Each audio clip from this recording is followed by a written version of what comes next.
Okay, sorting Dublin. Really, this is talking about the place of the wound, and in particular thinking about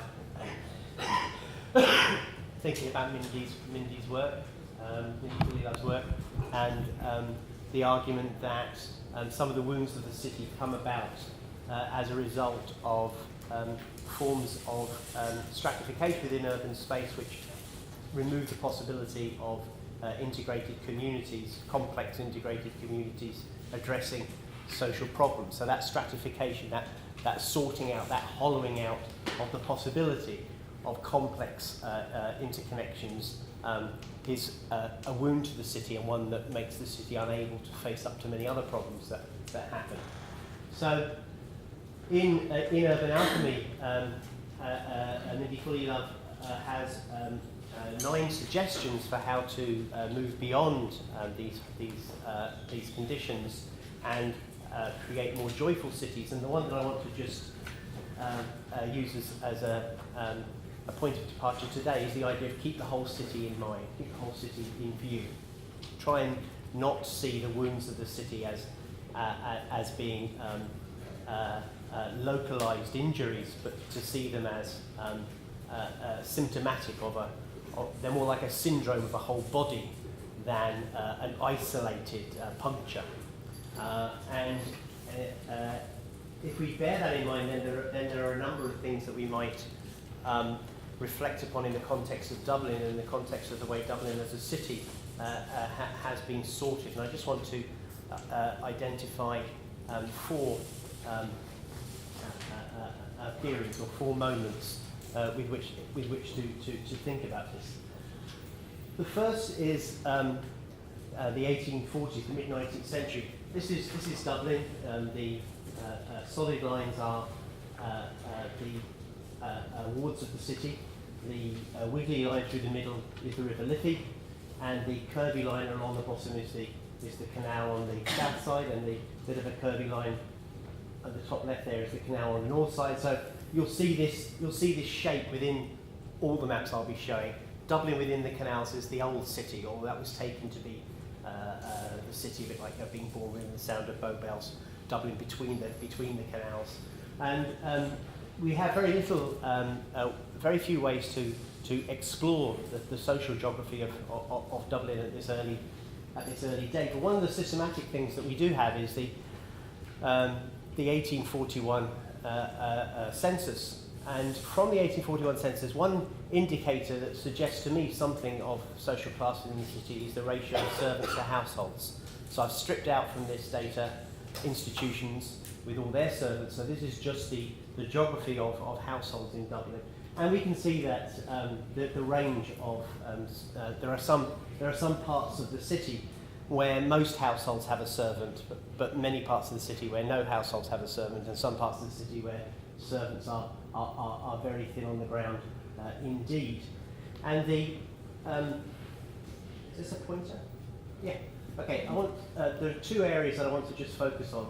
One is up here, and one is down here. These are 2 relatively rich areas at this time. But if we think about social stratification within these areas, the first thing to say is that servants lived in the houses of rich people. So there was a kind of integration of classes, albeit under circumstances of structural inequality. But there was, rich and poor people were passing each other all the time. Servants had family and friends that called on them and hung around and so on. So there was some sort of indigitation of the classes. I mean, rich people actually lived with poor people in their homes, and rich people lived next door to other people who had poor people in their homes. I'm not advocating this as an ideal form of social integration. I'm just saying they were not completely strange to each other. They knew something about each other's lives. They presumably knew something about the lives of where their servants came from and the families that their servants had in the city, and so on and so forth. This is in that northern rich area that I talked about. This is an area that those of us who walked yesterday walked up Moore Street, walked down Parnell Street, got lost somewhere around here, and then went up Cayman Street, Bolton Street, and back up to Dorset Street. So we skirted this area. It was an extremely rich area in the late 18th century. It was laid out as a rich area. The person that owned the country house at the far end of the main street of Maynooth, Carton House, the owner of Carton House, this enormous country estate, enormous parklands, that, so rich and powerful that the canal takes a semicircle on a viaduct, so that no dirty things like coal will be taken through his estate on a barge. And this rich, powerful man, he had a townhouse here on Lower Downing Street. Now, this is the late 19th century, and this area has changed a lot since the late 18th century. And this is my second moment, the sort of social interdigitation here. The white circles are families that are living in a single room. The grey circles are families that are living at 2 rooms per family, and the black circles are families that have more than 2 rooms per family. Each of these blocks is a house. So you're walking along the street, here is a house. It has 1, 2, 3, 4, 5, 6, 7, 8, 9, 10, 11, 12, 13, 14, 15, 16 rooms with 1 family in each room, and 4 rooms where divided between 2 families. So this area, these houses, these magnificent houses, 20-room houses, enormous ballrooms, they no longer have the class in them that they had 100 years earlier. They have been tenemented. They have been divided up. People are living inside separate rooms. However, this is Parnell Square. Okay, so the Gate Theatre is there. The Garden of Remembrance is more or less to the north of, well, it's that wooded area above the tennis court. Okay? Now look at the left side, the west side of Parnell Square. Look at all those black circles. 1 black circle per house. Those houses are at least as big as these houses. So, I mean, this is the Sinn Féin headquarters. These are enormous houses. 20 rooms, ballroom. There are parts here where people had 2 houses together, 40 rooms. They got rid of one of the front doors and only used one of the houses for parties. That's all it was for. You went in there for parties. The rest of the year they lived in the other half of the house. It's extraordinary work, but look at the scale of social differentiation. They're right next door to each other. So you can have one house with 100 people in it. The next house, 5 people and 3 servants. 1 family and 3 servants. The scale of social differentiation is what I want to point out here. That because the way that area declined socially was that the houses went one by one. It wasn't there goes the neighbourhood, it's there goes that house, oh, and that house, and that house, They become rooming houses, or they become hotels, or they become tenements. But one by one, like bad teeth falling out, like 1 black tooth in a smile. And then suddenly it's a rather gap-toothed smile, and then suddenly it's just gums or whatever, That's the cycle of change. So under those conditions of change, we can still imagine that at least some rich people are living very close to some poor people. They'll know quite a lot about them. They'll see the children. If you see any photographs from the early 20th century, late 19th century Dublin, the streets are full of kids. And it's not just kids because kids like being photographed. It's because with 100 people in a house, get out. How are you going to have more kids if you stay? Come on, off you go. Your mum and I have got to talk. Kicking people out, and so the streets are full of kids swinging on lampposts, climbing over things. This is an environment in which people knew quite a bit about each other. It also coincides with intense class conflict. I mean, this is the time of the lockout, when a vicious labour dispute in which kind of robber baron entrepreneurs starved families to death over winter.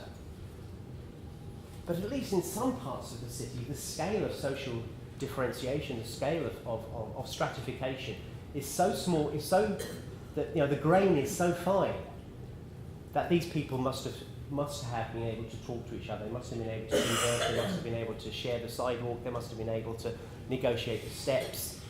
They must have been able, in some sense, to look out for each other a little bit. Those areas were demolished in the late 19th, early 20th century. And stuff like this was put up. This is off Foley Street.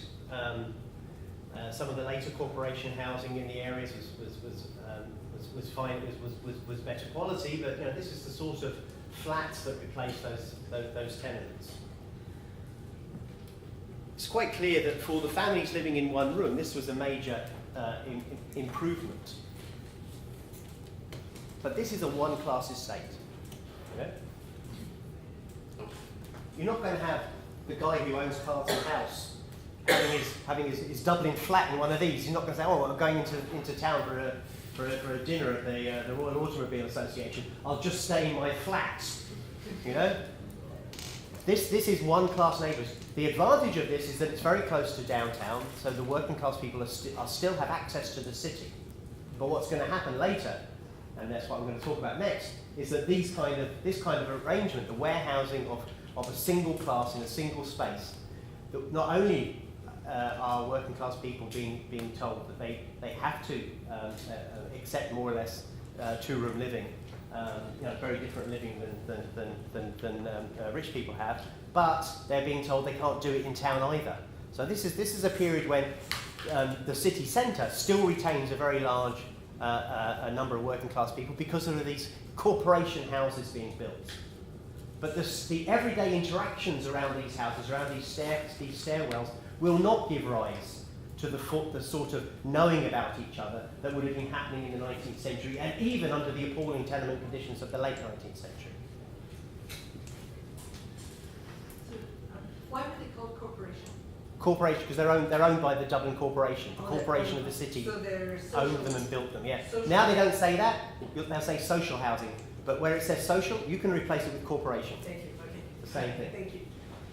Now, thinking about this at the whole city level, what I want you to notice is this.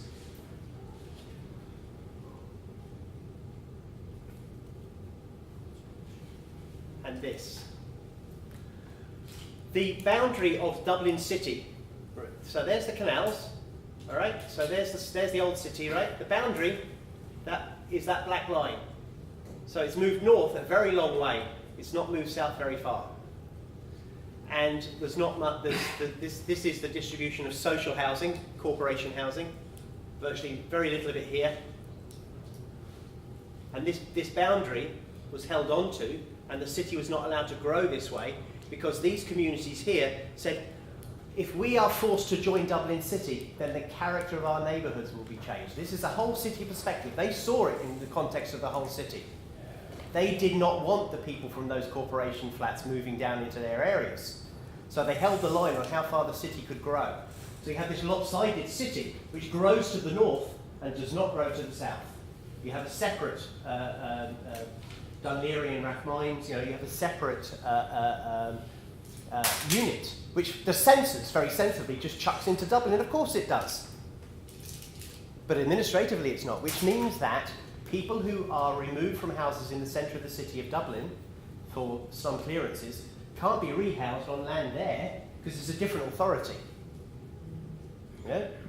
And the discussions around where the tram line should go, where the bus route should go. I even see an echo of that in the way the Lewis didn't connect up properly. You bring the Lewis in from Tallow, but you don't let it go all the way into the city. And you sure as hell make sure that when it gets into the city, it can't link up with anything else. So you put it on a different gauge. This is the whole city perspective of people who are producing a stratified city. And the result is that affluent and very affluent south side of the city, disadvantaged, very disadvantaged, closer in on the north side of the city. You see? So this geography of how space is organised at the city level produces this form of segregation, this form of stratification. And now the housing units into which working class people are placed are even larger than those ones from the corporation flats that I showed you off Foley Street. They're even larger one-class units. Sometimes a strange thing happens. Now this is a strange thing. It's an indicative story. This is my fourth period. This is an indicative story, the story of O'Devany Gardens at the moment. These were flats that were built by a private developer who went bust before they were finished, I think, actually, and the corporation stepped in, finished them off, and took them in to the portfolio of the corporation and put working class people into these flats who immediately called them, I think, the luxuries, you know, because they were living in something that had been built to a higher spec than other corporations. So now they were living, now, they were built in the 50s. They were condemned in the 1990s. Then there was a discussion to have a public-private partnership to redevelop this area. So these flats would be demolished, people would be rehoused on the same area in new flats. Demolition starts in 2008 and carries on until this year. The last block comes down, has just come down, I think. The decision to have social housing on this with a public-private partnership collapsed in 2008 as a result of the crisis. Then in comes a suggestion that there will be a new development, and it was proposed earlier this year that new development would be all corporation housing, but it would be mixed income. So there'd be half of it would be people off the corporation housing list, and the other half would be corporation housing that would be rented out to other people who are finding it difficult to pay rents in Dublin. They might be richer than would be needed. So you'd have a mixed income corporation housing. Fine Gael in power nicks the whole scheme. And so I've spoke too slowly, but what's interesting is that the scheme is proposed by the Workers' Party, Eilish Ryan, to have public housing. Fine Gael, as the national government, come down on the Dublin City Corporation and say, no, we don't want any more public housing. You know, so suddenly something which was supposed to be a mixed income thing becomes a mixed tenure thing. So instead of it being 50% for people in corporation housing who have got a bit more money, it's 50% not in corporation housing at all. 30% in just regular private flats, 20% in affordable housing, and 50% council housing. And look at the argument. The argument is really twofold. One, we shouldn't be spending this much money in a time of crisis on working class people's housing. So let them have half of it. And the other one was, if we provide an area of working class housing, we're going to have an area of working class people. That's not a community. That's a ghetto. That's their mentality. Now that's how you get a segregated city, with that way of thinking, where you're organising space, defending people against the incursion of working class people into their areas, and then when the attitude of the Minister of Housing of the day is that if I provide working class housing, I am making ghettos. Well, where should working class people go then? There's no room for them in a city with this mindset. Thank you.